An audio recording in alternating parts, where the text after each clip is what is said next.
Welcome to Raising the Bar with RebuttalPR, the podcast where we elevate the stories of the plaintiffs' bar and dive into the key trends shaping the civil justice system today. I'm your host, Ray DeLorenzi, and in each episode, we'll bring you insightful interviews with leading attorneys, expert perspectives on current legal events, and in-depth discussions on the issues that matter most.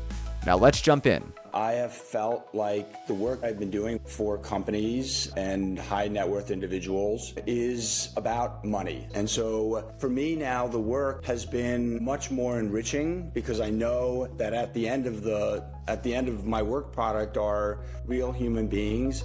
And I think that's also another part of this, which has made the work so much more fulfilling. Hey everyone, welcome to a new edition of Raising the Bar with RebuttalPR. I'm your host, Ray DeLorenzi, and today I'm joined by Adam Silverstein of Otterberg, who's the co-leader of the mass tort bankruptcy practice out of New York. If you are in the mass tort space and don't know the importance of bankruptcy issues, you must have been living under a rock for the last couple of years. Adam has been at the center of a lot of these battles, so we're really excited to have him on the podcast today. Thanks, Adam, for joining us. Ray, I think you know I'm a fan of the podcast, so I'm thrilled to be on as a guest. Thank you.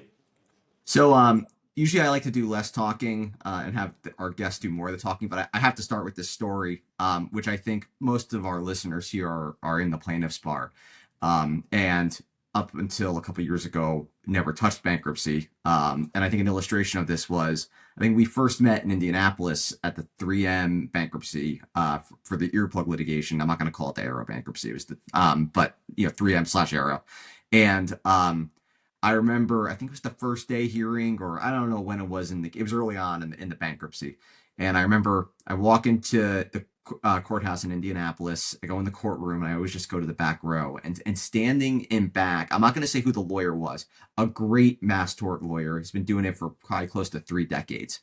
And I go and he has kind of this somber look on his face. And I go up and say hello to him. And I go, I said something about like, oh, it's my first time in bankruptcy court. And he looks at me and he goes, I've been practicing 30 years and this is my first time in bankruptcy court. And it kind of just struck me as like, the plaintiffs' bar, I think at the time were sort of fish out of water. But now bankruptcy, fortunately or unfortunately, I suppose, has become a really important integral part of how lawyers need to think about and litigate, these types of mass tort cases. So anyway, I know that's a very long wind-up, but that's how our roads connected. And again, I think for the folks in the plaintiffs' bar, knowing how bankruptcy works is becoming essential. So in any event, I want you to, give us a wind-up, Adam, of early on in your career. I know you started at Paul Weiss, did you envision, what were you doing there? And I want to sort of pull on that thread to how you got to where you are today. All right. So first, with regard to your story about the courtroom in 3M, I do joke with our plaintiffs' lawyer clients that I'm going to be a plaintiff's lawyer and they're going to be bankruptcy lawyers. We're all going to be doing the same thing one day, unfortunately. And they laugh about it, but it's both funny and scary at the same time. I never envisioned that I would be doing what I'm doing now. My career started at Paul Weiss, as you mentioned, as pretty much a straight, complex, and corporate litigator, doing traditional type of work in that line, securities, antitrust, and the like. Ironically, my very first trial at Paul Weiss as a 4th or 5th year associate was actually a plaintiff's asbestos case. And Paul Weiss represented Chase Bank, which had its flagship building, Chase Manhattan Plaza downtown, and it was filled with fireproof, asbestos-laden fireproofing. And so Paul Weiss, on behalf of Chase, brought a lawsuit. It was Arthur Lyman, who was a famous corporate litigator's last trial, and I was on the team as a 4th or 5th year associate.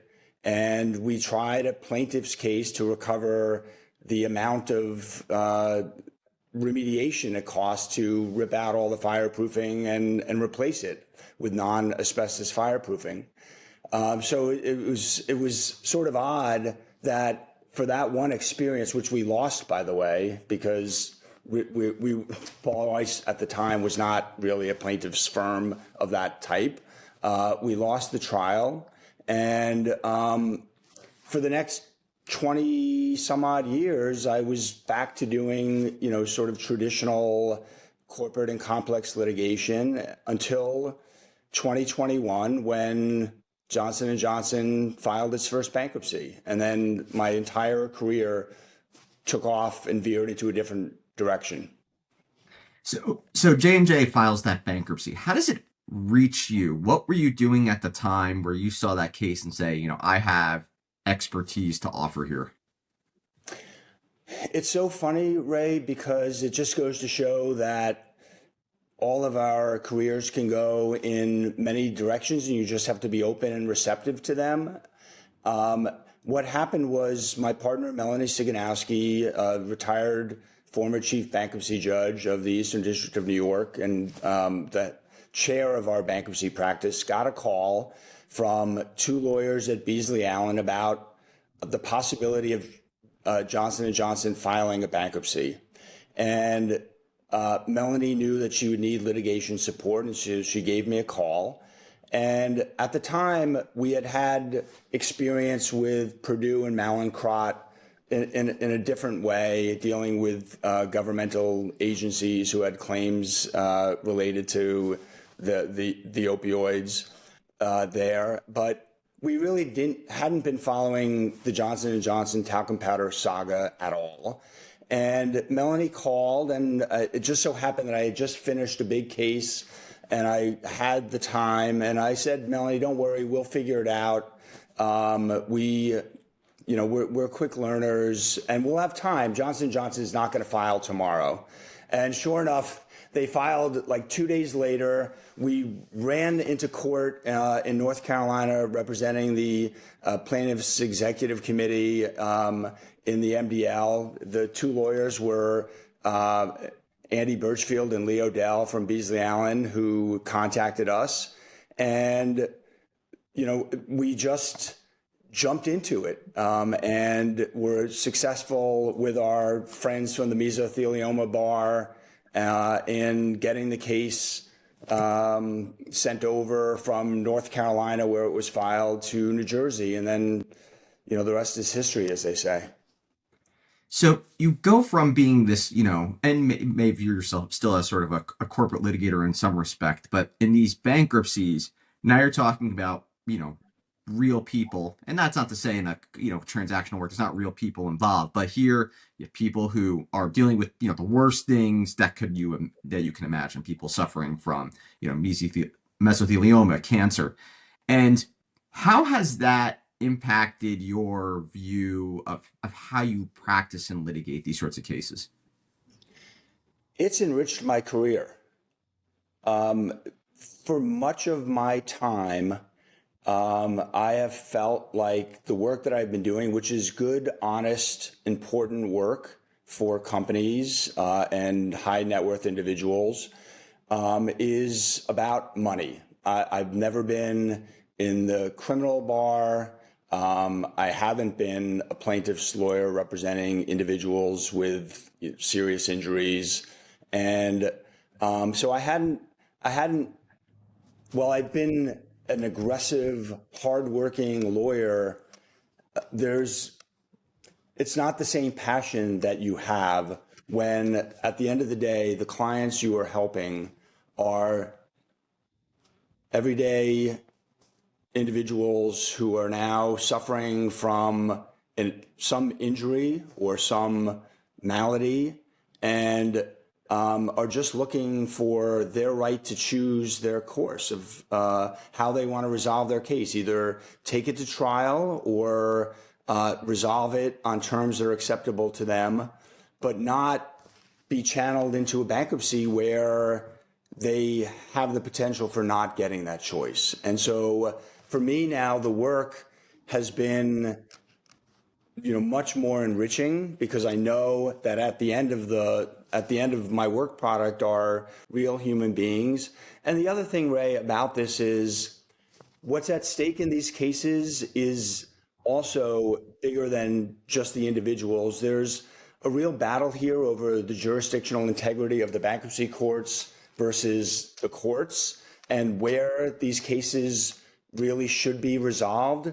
And that's an important question that, that we grapple with. And I think that's also another part of this, which has made the work so much more fulfilling. To go back to that first J&J bankruptcy, I assume you're at, like the first day hearing and you're with a bunch of folks in the plaintiffs bar who, again, have never been in bankruptcy court. I'm curious, like, what types of questions were you getting or like reactions? Was it, like, why are we here? Was there like this, or was it like, and I assume some folks eventually just came to terms with the situation where like, let's get to work. But like, what were the stages of grief and denial?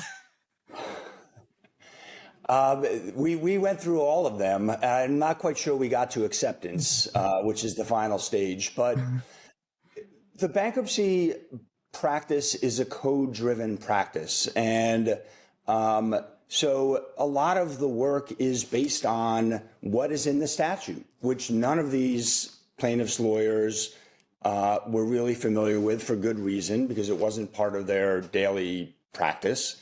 And so while on the equities and on the law that they were familiar with in terms of litigating the cases, none of that really applied to, how the bankruptcy code works. And so a lot of early on was educating the plaintiffs' lawyers, trying to build trust that we understand where you're coming from, we agree with your goals, but you have to understand we're now in a different forum, we're speaking to a different audience, and you need to have confidence in us that we can communicate your message in a way that works within the bankruptcy code.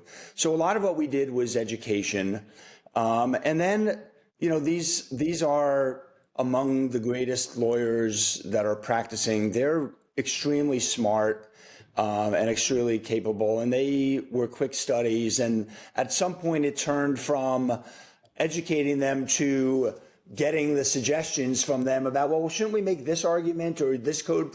What about this code provision or the like? And it became, much more collaborative, because really our clients in the first instance are the plaintiffs' lawyers, who are extraordinarily accomplished litigators, and they can understand all of the bankruptcy nuances. And once they got that education, then it was a lot of joint strategizing over how best to proceed. How do you balance it in these cases where you have, let's say in 3M, service members who have hearing damage, or, in talc, cancer and mesothelioma, telling that story, but often and I don't want to speak for a bankruptcy judge, they may have the view of like, okay, but that's not sort of what the problem is here. And how do you balance sort of that storytelling but as you said, going really central to what's in the statute and whether the bankruptcy is legitimate or not?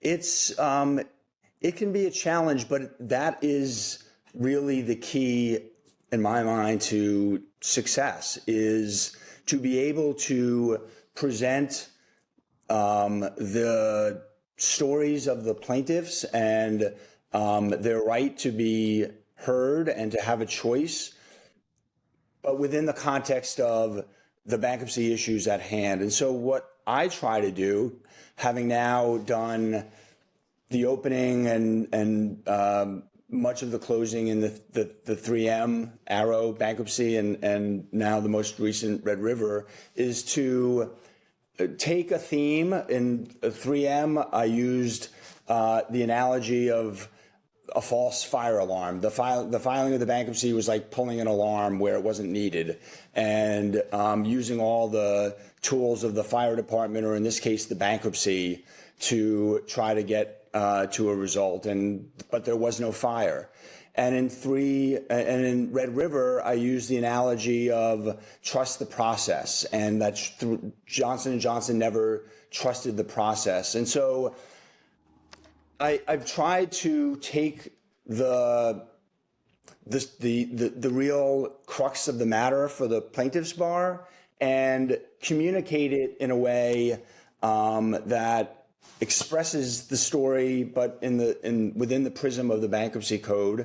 But at the end of the day, Ray, I will hold up the bankruptcy code and say, regardless of what the court thinks, what the company is doing has to comply with this code. And in Red River, the court found that it did not, and the same in 3M. Rebuttal PR is a strategic communications firm that works exclusively with the plaintiffs' bar to market their firms and win high-stakes litigation. For more than 15 years, the nation's leading plaintiff law firms have turned to Rebuttal PR to create winning communications campaigns, ranging from billion-dollar mass torts and class actions to positioning attorneys in their markets to grow their businesses and make a bigger impact. What sets Rebuttal PR apart is the unique skill set of our team, which combines legal knowledge with public relations expertise. Our team's ability to understand the facts and law of a case, as well as the media landscape, means we can develop compelling, narrative-driven campaigns that resonate with key stakeholders and support your firm and legal strategy. Visit our website, RebuttalPR.com, to learn more. Now back to our episode. Again, I'm joined by Adam Silverstein with Otterberg in New York. He's the co-leader of the mass tort bankruptcy practice there. Adam, something that has surprised me about bankruptcy, and again, my work is been on the the plaintiff side and in the civil tort system. The speed and transparency in bankruptcy, where like within like less than a month, everyone's getting deposed. Like books and records are open.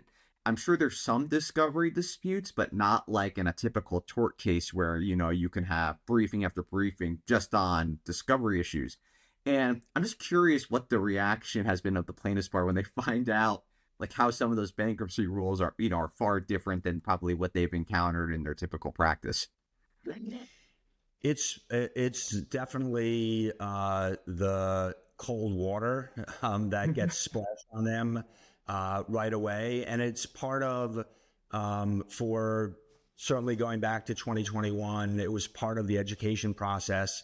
The reality is that the bankruptcy code provides for all of these expedited proceedings. We've had depositions over weekends, and not of the same sort and the same quality that the plaintiff's bar is used to through the normal course and the normal due process that you find in a civil case in district or state court.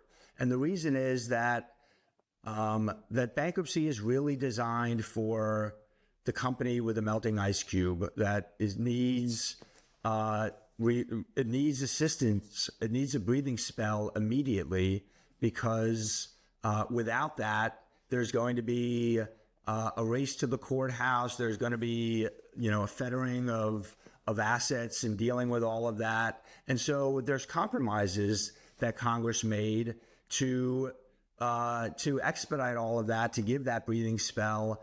The cost of it is some sort of impairments and diminutions of ordinary course due process. And what's so frustrating for our clients is when those impairments really aren't justified because there is no melting ice cube, which was the case in Johnson & Johnson's bankruptcy strategy, and the same with 3M. These are bankruptcies that the companies file for strategic reasons at a time of their choosing, having nothing to do with any event that causes financial distress and requires that sort of, all of a sudden the table gets turned over and now we're rushing in with, dealing with all of these depositions and hearings on occasionally 1 day's notice or less. So it is difficult to swallow. I'm curious, do you have like a go bag by the door, like for when one of these hits? Because you're in court literally the next day. I mean, what's like that? What's that life like? It's one way tickets. I don't have a go bag, but we don't book our return flights because, in North Carolina, for example, we went down. It started with a hearing to enjoin all of the lawsuits, talcum powder lawsuits against Johnson & Johnson across the country, and on a TRO basis. And the judge, based on our efforts and our collaboration with our friends over in the mesothelioma bar, denied the TRO, but then set this down for expedited discovery and was setting preliminary injunction hearings and interim hearings along the way. So we were down there doing discovery and dealing with hearings that we never anticipated, and it was a good 10 days of sort of back and forth, New York to North Carolina. None of it was expected, and it's difficult on you as a human being. It's difficult on your family. It's obviously difficult for the plaintiffs bar who are not accustomed to it. And I don't know that there's ever any getting used to it, to be honest with you. Yeah. Um, I want to talk about in 3M, you had, I think, an entirely united plaintiffs bar, looking to challenge and get that bankruptcy ultimately dismissed, which occurred. In the latest J&J, top bankruptcy, Red River, you had fissures there. And I'm curious how that, sort of informed your approach and also just navigating it from a relationship standpoint. I know you have a client, you have a duty to, but just also on a personal level, what that was like.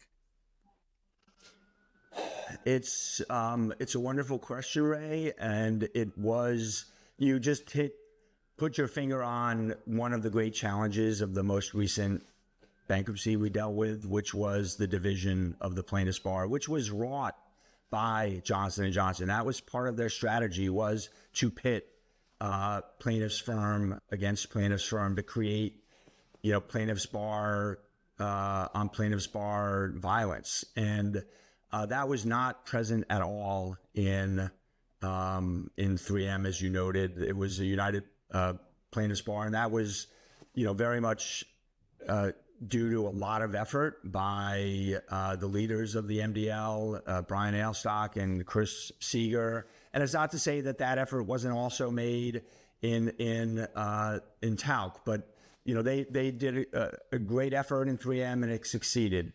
In Talc, Johnson & Johnson was successful in pitting the plaintiffs bar against the others. And going into the hearing, it was something that we were very cognizant of.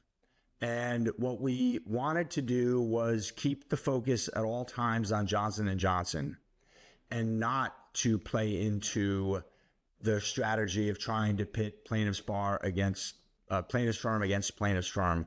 We had wonderful plaintiffs lawyers on both sides of this issue who were passionate about the deal that Johnson & Johnson had on the table.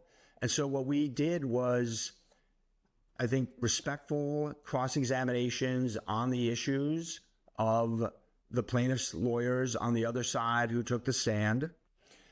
With regard to our client, we tried to stay focused on not grievances, but rather on what their good faith beliefs were, on what they thought was best for their clients. And I think our effort succeeded because if you read Judge Lopez's decision, he essentially found that there was no bad faith by any of the plaintiffs' firms. Everybody was acting in good faith. And he really points the blame, if you will, at Johnson & Johnson. And that's what we try to do. And I'm glad that that's how it turned out, because it is difficult. And I do believe that at the end of the day, all of these plaintiffs' firms are trying to do what they think is best for their clients. They have different thoughts about it, good faith disagreements, but we really tried not to make it personal at all. Yeah. And I would say it seems like, and look, who know, I don't know everything that's happening behind the scenes, but I think everyone, in the plaintiff's bar now is united. It's like, okay, we had a decision, and now onward. In many ways. From Um, your lips to God's ears. Yeah. um, Let me play devil's advocate for a moment, and let's try to put a J&J hat on. God help me, but um, what do you say to the plaintiffs firms? They're like, look, I'm trying. This has been going on for close to a decade. My clients, they're dying. Need to get them compensated. Who are you? To stand in their way. And by you, I mean also the people we represent. I mean, what do you say to that criticism? Do you think there's legitimacy to that? There's legitimacy, and it's not easy to stand in the way of and ultimately to defeat a $10 billion settlement as part of a bankruptcy plan. That was hard to do that. Judge Lopez, the judge overseeing the bankruptcy in Houston, asked me that very question in closing and asked, what am I to do with these women with ovarian cancer who are dying, and there's a $10 billion settlement proposal on the table that a number of women have supported? And my answer, Ray, is it's hard. And that's what I said to Judge Lopez. Ultimately, the court has to have trust in the process. That was the theme. And if the settlement doesn't work within the parameters of the law, and it, for example, doesn't give the women choice to opt in or opt out, as an example, then it doesn't work. And it's not the judge's job or my job to make it right at the end of the day. It's our job to advocate for our clients, in my case, and the judge's job to apply the law. And having trust in the process hopefully ultimately leads to the virtuous outcome. And at 3M, we dismissed the bankruptcy, and there was billions of dollars on the table. And within 6 weeks after the dismissal, the case settled for a multiple of that, and there was global peace. And so I don't know whether that's the result that's going to follow here. I hope it is.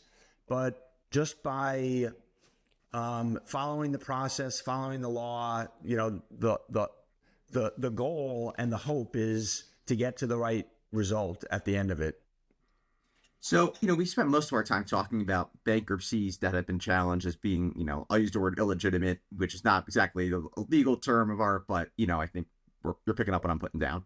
Or maybe it is the right on the nose, but there's also, been mass tort bankruptcies now where the company is in, actual distress, and they're not doing spin-offs here, or they're, actually, putting themselves into bankruptcy. What's your approach in those cases? And, what do you view as, what are you informing your clients, and, what are you trying to accomplish out of those sorts of cases?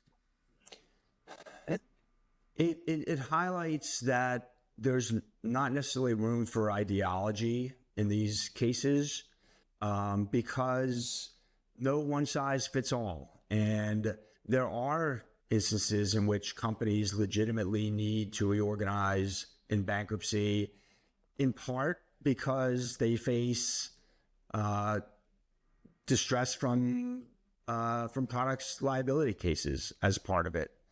And in those cases, it's a different situation. So take Purdue, for example, where the company Purdue was, just enveloped with liabilities all over for opioids. And the only way that they could really get to fairly compensate the states, the municipalities, and the individuals was through the Sackler contribution. And so, but that would require giving a release to the Sacklers. And ultimately, everybody was on board with that. The Department of Justice wasn't. And that's what led to the Supreme Court decision. And so the reason I'm bringing up Purdue is because it's not one size fits all. Each of these circumstances does require sort of a case-by-case analysis. And in cases where the company is in, legitimate distress, then it's a different set of analyses and functions, including trying to look to other sources of recovery, and whether that's possible through insurance or the like, in a way that is different from when you're dealing with the Johnson & Johnson or 3M, where insurance was sort of irrelevant to what the companies were proposing. And there's many other differences. I don't mean to suggest that this is it, but it is a different it's a different ball of wax. And again, educating the plaintiff's bar about that and understanding, okay, these are the circumstances. Now we have to adjust our goals and what we're trying to do, and getting them to buy into that. So there's no one answer to that, Ray. It's just, again, figuring out what works in that case, and then trying to get an education and buy-in from the clients. So with the outcomes in, I guess, 3 J&J, manufactured bankruptcies, prepackaged, whatever you want to call it, and then also the outcome in 3M, I think there's some in the plaintiff's bar that are like, all right, this era is behind us. We're not, and like J&J has signaled they're going back into the tort system. Do you share that optimism? What are your views on what the future, holds? Look into your crystal ball for us. Hey. I do think that that the most recent decision should put a pause on the bankruptcy solution while companies consider what this decision means in terms of their strategy. But the reality is that bankruptcy, the tools of bankruptcy, which is what the companies argue, are more powerful than what's available outside of bankruptcy, in terms of aggregating everybody, both federal and state clients, and bringing them into one forum, in terms of getting a potentially channeling injunction in the case of an asbestos case where the requisite votes were in and counted.